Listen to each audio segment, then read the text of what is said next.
UP के झांसी से मोहब्बत के खौफनाक अंत की कहानी सामने आई है। शादी की जिद करने पर लिव इन पार्टनर ने महिला के 7 टुकड़े कर दिए, जिसे पुलिस ने अरेस्ट कर लिया। 35 साल की रचना यादव ने पहले पति से तलाक ले लिया था। दूसरे पति की मौत हो चुकी थी, जिसके बाद वो संजय पटेल नाम के शख्स के साथ लिव इन में रहने लगी थी। जांच में पता चला कि रचना ने जब संजय पर शादी का दबाव बनाया तो संजय ने उसके कत्ल की कहानी तैयार कर दी। क्योंकि संजय पटेल पहले से ही शादीशुदा था, संजय ने बेहद शातिराना तरीके से 9 अगस्त को रचना की हत्या कर दी और उसके शरीर के टुकड़े करके उन्हें बोरियों में भरकर कुएं में फेंक दिया। संजय ने बताया कि वो रचना को बहाने से अपने साथ ले गया और रास्ते में गला दबाकर उसकी हत्या कर दी। हत्या के बाद रचना की लाश के 7 टुकड़े भी किए और सभी टुकड़ों को 3 बोरियों में भरा था। पुलिस ने कुएं के अंदर से 2 बोरियां तो बरामद कर ली, लेकिन जिस बोरी में रचना का सिर और पैर था वो नदी में फेंकने के चलते अभी तक नहीं मिला है। राजस्थान के झुंझुनू में 10 महीने पहले 36 साल की महिला का कत्ल कर दिया गया था। अब इस मामले में पुलिस ने एक ऐसे शख्स को गिरफ्तार किया है जो उस महिला का प्रेमी था।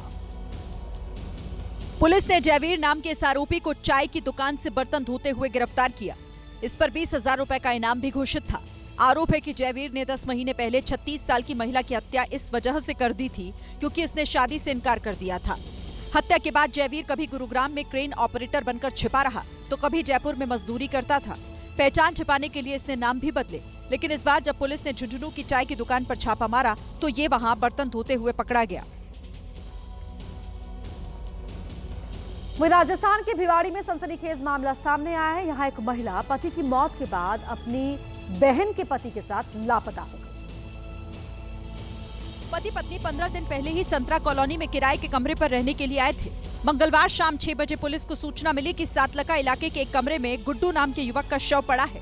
हैरानी वाली बात तो यह है कि जिस कमरे में गुड्डू और बॉबी रहते थे, ठीक उसी कमरे के बगल में बॉबी का जीजा अनुज चौधरी भी किराए में रहता था। मंगलवार सुबह बॉबी अपने मकान मालिक से ये कहकर बाहर निकली कि वो अस्पताल जा रही है और कमरे के बाहर से ताला लगा दिया।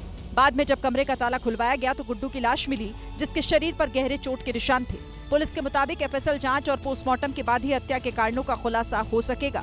इधर पुलिस फरार पत्नी और जीजा की तलाश में जुट गई है। और बात राजस्थान के अलवर की, जहां नीले ड्रम में मिले लाश के बाद से हर कोई हैरान है। इस बीच नाबालिग बेटे के बयान को सुनकर पुलिस दूसरे एंगल से भी मामले की जांच में जुट गई है। नाबालिग के मुताबिक पहले दोनों ने शराब पी और उसके बाद लड़ाई होने लगी। मेरी मम्मी ने पापा को पकड़ लिया। पापा कहीं मम्मी को मार रहे, कहीं मम्मी पापा को मार रही। फिर पापा एकदम चक्कर खाकर गिर गए। बेटी ने ये बताया कि लाश को नीले ड्रम में डालते हुए उसने देख लिया था। अंकल आए, मेरे पापा की लाश को ड्रम में डालते हुए देखा तो मैंने कहा अंकल ऐसा आप क्यों कर रहे हो? तो उन्होंने ये कहा बेटा तेरे को रात की घटना याद नहीं है। नाबालिग ने यह भी कहा कि वारदात के बाद दोनों की मंशा ईंट भट्टे पर छिप जाने की थी। एक भट्टे पे गए थे, उसके बाद एक रात हमने वहाँ पर काटी। उसके बाद जो भट्टा मालिक था उस वो भट्टे का, उसने चौकीदारों के पास फोन किया।